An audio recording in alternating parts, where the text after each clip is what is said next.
तो चलिए 1275 आया है और सबसे बड़ी चीज़ है कि सिर्फ और सिर्फ सब इंस्पेक्टर वाला है दरोगा, बाकी इसमें कोई मिक्स नहीं है। इस बार प्रोसीजर बहुत जल्दी इसका कंप्लीट होगा, पूरा प्रोसीजर बहुत जल्दी कंप्लीट होगा।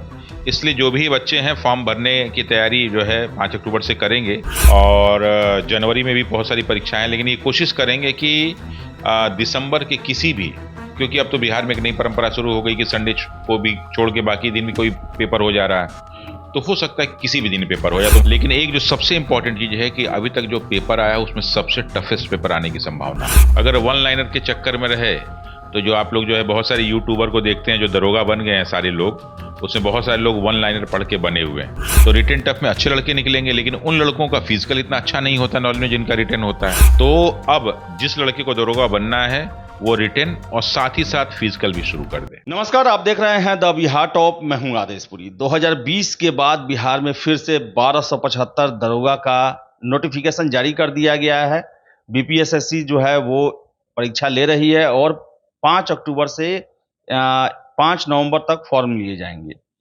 क्या है परीक्षा में इस बार विशेष और कैसे तैयारी करना है, हमारे साथ हैं रमांशु सर, इनसे बात करेंगे। सर, अंततः सर 1.25 साल बाद आ ही गया। सर, आप पिछले साल जून से बोलना शुरू किए थे कि अगले साल ही आएगा, अंततः आ गया। सर, आज क्या कहना है? अंत भी एकदम अंत में आया है। मेरी बात हमारी 100% सही थी। और भी 1275 मजबूरी में दिए हैं लोग, वरना अगर इतना प्रेशर नहीं रहता तो भी देते नहीं। तो चलिए 1275 आया है और सबसे बड़ी चीज है कि सिर्फ और सिर्फ सब इंस्पेक्टर वाला है दरोगा, बाकी इसमें कोई मिक्स नहीं है। तो अच्छी बात है, कोई दिक्कत नहीं है इसमें। और 1/8/2023 आपका जो है क्वालिफिकेशन भी ग्रेजुएशन वाला और एज भी इसी के हिसाब से मांगा है, तो काफी बच्चे इसमें आ जाएंगे, अच्छी बात है ये। और उसमें एक चीज और अच्छी है कि जो बच्चे तैयारी कर रहे हैं या जो करने वाले हैं, उनको एक बात दिमाग खोल के, कान खोल के, सब कुछ खोल लीजिए और उसको दिमाग में डाल लीजिए कि इस बार प्रोसीजर बहुत जल्दी इसका कंप्लीट होगा, पूरा प्रोसीजर बहुत जल्दी कंप्लीट होगा। इसलिए जो भी बच्चे हैं फॉर्म भरने की तैयारी जो है 5 अक्टूबर से करेंगे। तैयारी तो अभी कर ही रहे होंगे लोग, लेकिन एक जो सबसे इंपॉर्टेंट चीज है कि अभी तक जो पेपर आया उसमें सबसे टफेस्ट पेपर आने की संभावना होगी। इसलिए थोड़ा सा डेप्थ में भी पढ़ के जाइएगा। अगर वन लाइनर के चक्कर में रहे तो जो आप लोग जो है बहुत सारे यूट्यूबर को देखते हैं जो दरोगा बन गए हैं सारे लोग, उसमें बहुत सारे लोग वन लाइनर पढ़ के बने हुए हैं। उनके समय एक अलग माहौल था, इस समय एक अलग माहौल है। तो वन लाइनर तो आप लोग पढ़िए, उनकी बहुत सारी बातों को मानिए, लेकिन हर बात को मानना जरूरी नहीं है। इसलिए क्वेश्चन को थोड़ा सा डेप्थ में भी पढ़ के जाएंगे तो सिलेक्शन के चांसेस ज्यादा रहेंगे। कारण क्या है कि अब तक की सबसे कम सीट है ये, और लड़के पिछले 1 साल 1.25 साल से एकदम लगे पड़े हैं। और बहुत सारे वो लड़के जो थोड़ा सा बीपीएससी यूपीएससी भी जाते थे, लेकिन जिस प्रकार वो पेपर देखे हैं तो बहुत लोग का हिम्मत डाउन हो गया है, तो वो सारे के सारे अपना पूरा इसी में जो है तन मन धन झोंक देंगे। इसलिए इस बार कायदे से मुझे लगता है कि दरोगा का सबसे टफेस्ट एग्जाम होने जा रहा है। सर, इसके साथ साथ सर फिजिकल भी सर एक बड़ा अहम रोल है सर इसमें। तो वही कह रहे हैं कि अब जब रिटन टफ होगा तो रिटन टफ में अच्छे लड़के निकलेंगे, लेकिन उन लड़कों का फिजिकल इतना अच्छा नहीं होता नॉलेज में जिनका रिटन होता है। तो अगर कोई लड़का वास्तव में दरोगा बनना चाहता है तो उससे दूसरी मेरी रिक्वेस्ट ये है कि पढ़ाई के साथ साथ अभी से अपने फिजिकल पे ध्यान देना शुरू कर दीजिए। आप सोचिए कि हम पीटी के बात करेंगे, मेंस के बात करेंगे, तो ये जो दौड़ वाली क्वालिटी होती है और ये जो लॉन्ग जंप वाली होती है, हाई जंप वाली होती है, तो उसमें खासकर हाई जंप और दौड़ वाली, ये सबसे बहुत आसानी से नहीं हो पाता है। उसके लिए अगर आपका पेट बिल्कुल खत्म नहीं है तो नहीं कर पाएंगे, और शरीर में फ्लेक्सिबिलिटी नहीं है तो नहीं कर पाएंगे। तो बेहतर है कि अभी से ही हल्का हल्का वॉकिंग, जॉगिंग और दौड़ना शुरू कर दीजिए, ताकि उस समय आप अपना 100% दे पाएंगे। तो अब जिस लड़के को दरोगा बनना है वो रिटन और साथ ही साथ फिजिकल भी शुरू कर दे। सर, एक और चीज है, मुख्यमंत्री जी इस साल बजट सेशन के समय में कहे थे कि महिलाओं के लिए हाइट में छूट दी जाएगी, लेकिन सिपाही बहाली भी सर चला गया, उसमें भी छूट नहीं दिया गया और न ही इसमें छूट की बात कही गई है।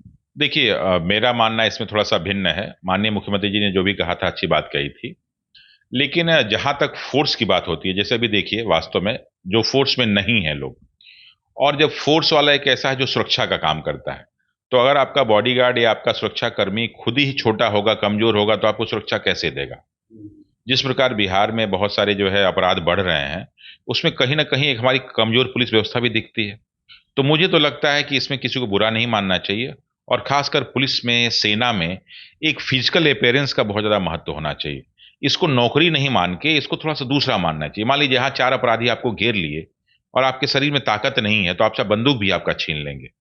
तो बेहतर है कि इसमें हाइट में सरकार को चाहे किसी कोई राजनीति नहीं करना चाहिए कम ज्यादा की, एक प्रॉपर स्टैंडर्ड रखना चाहिए और उसी हिसाब से सिलेक्शन लेना चाहिए। बाकी सारी नौकरियां तो आपके लिए है ही है ना, लेकिन सर अन्य राज्यों में कम है सर, झारखंड में, यूपी में, बंगाल में, सभी में कम है, बिहार में ज्यादा है। हम तो कह रहे हैं कि सब जगह राजनीति ही होती है। जो है बंगाल का लॉ एंड ऑर्डर बिल्कुल उसी तरह है। यूपी में लॉ एंड ऑर्डर आप देखिए, कहने की चीज है, कम तो है, लेकिन जो है वहां पे 35% आरक्षण हर जगह नहीं मिलता है। तो उसमें बहुत सारे लड़के आते हैं और लड़के सब लंबे लंबे लड़के, कहने को तो ऐसा हो जाता है, लेकिन आप जाके कभी यूपी पुलिस की हाइट देखिएगा और कभी बिहार पुलिस की हाइट देखिएगा, आपको बहुत ज्यादा डिफरेंस मिलेगा, लड़के में भी लड़की में भी। क्योंकि वहां पे लंबे लंबे लड़के लड़कियां बहुत सारे आ जाते हैं, क्योंकि वहां पे नेचुरल हाइट भी ज्यादा है, खासकर वेस्टर्न यूपी वालों की। यहाँ पे अपने नेचुरल हाइट थोड़ा सा कम है। तो कहने को तो छोटे छोटे लोग हैं, लेकिन आपको छोटे लोग मिलेंगे बहुत कम उसमें। लेकिन हम लोग क्या किया कि छोटे छोटे बच्चे आ जा रहे हैं। तो मुझे लगता है कि थोड़ा सा हाइट वाले में इनको कॉम्प्रोमाइज नहीं करना चाहिए। बाकी आप जो है क्वालिफिकेशन से लेके, नंबर से लेके और किसी में कर ले तो कोई दिक्कत नहीं, मेरा अपना मानना है। मेरा जो है, ये मैं नहीं कहूंगा कि जो है कुछ, भाई बहुत सारी लड़कियां नाराज भी होंगी, लड़के भी नाराज होंगे कि सर आप हाइट, क्योंकि मैं सड़कों पे देख रहा हूं, कई बार मैं ट्रैफिक पुलिस के लड़के लड़कियों को देखता हूं। ये सेना सुरक्षा की बात होती है। अगर हमारे शरीर में ताकत नहीं है ना, तो हम सामने से लड़ नहीं सकते। तो जहां पे देश की सुरक्षा की बात है, आप चाहते हैं कि वहां पे मजबूत लोग जाएं, लंबे चौड़े हट्टे कट्टे लोग जाएं। और जहां पे हम राज्य की बात करते हैं तो हम सोचते हैं कि नौकरी है, पुलिस नौकरी नहीं है, पुलिस सुरक्षा का काम है, तो उसमें अधिकारी भी वैसे ही जाने चाहिए। मेरा परीक्षा का कब तक चांस है, परीक्षा कब तक हो जाएगी? देखिए 6 महीने की बात हो रही है, तो मुझे लगता है कि नवंबर तक तो यही करेंगे। लेकिन ये नवंबर के बाद जो है दिसंबर में बहुत सारी परीक्षाएं हैं और जनवरी में भी बहुत सारी परीक्षाएं हैं। लेकिन ये कोशिश करेंगे कि दिसंबर के किसी भी, क्योंकि अब तो बिहार में एक नई परंपरा शुरू हो गई कि संडे को भी छोड़ के बाकी दिन भी कोई पेपर हो जा रहा है। तो हो सकता है कि किसी भी दिन पेपर हो जाए। तो मुझे लगता है कि जहां पे इनका काम कंप्लीट हुआ, ये रिटेन हो सकता है कि नवंबर के लास्ट या दिसंबर के फर्स्ट वीक में भी ले लें। जहां फॉर्म भरा जाएगा तुरंत इनकी उल्टी गिनती शुरू हो जाएगी। छात्रों को क्या कहेंगे? छात्रों को कहेंगे कि भैया आज इससे ही लग जाओ, ये ना सोचो कि फॉर्म जिस दिन भर के कंप्लीट करेंगे वो। और थोड़ा सा कोशिश करो कि अगर आपने वन लाइनर रट रखा है तो थोड़ा सा डीप में भी जाके पढ़ लीजिए। अगर डीप में जाके नहीं पढ़ेंगे तो वही फिर लास्ट में अफसोस करेंगे कि 1 नंबर छूट गया, 2 नंबर से छूट गया। तो आपको बता दें कि दरोगा का आ गया है नोटिफिकेशन और सर का कहना है कि इस बार थोड़ा डीप पढ़ना पड़ेगा, विस्तृत और गहन अध्ययन जरूरी है, क्योंकि सीट कम, कैंडिडेट बहुत ज़्यादा है। और सबसे बड़ी बात, 6 महीने के अंदर में सारा प्रक्रिया खत्म कर लिया जाएगा। तो फॉर्म अच्छे से भरें, तैयारी में आज से ही लग जाएं। बहुत बहुत शुभकामना है आपको। फिलहाल इस वीडियो में इतना ही। वीडियो पसंद आया लाइक शेयर करें, हमारे चैनल द बिहार टॉप को सब्सक्राइब जरूर कर लें। धन्यवाद।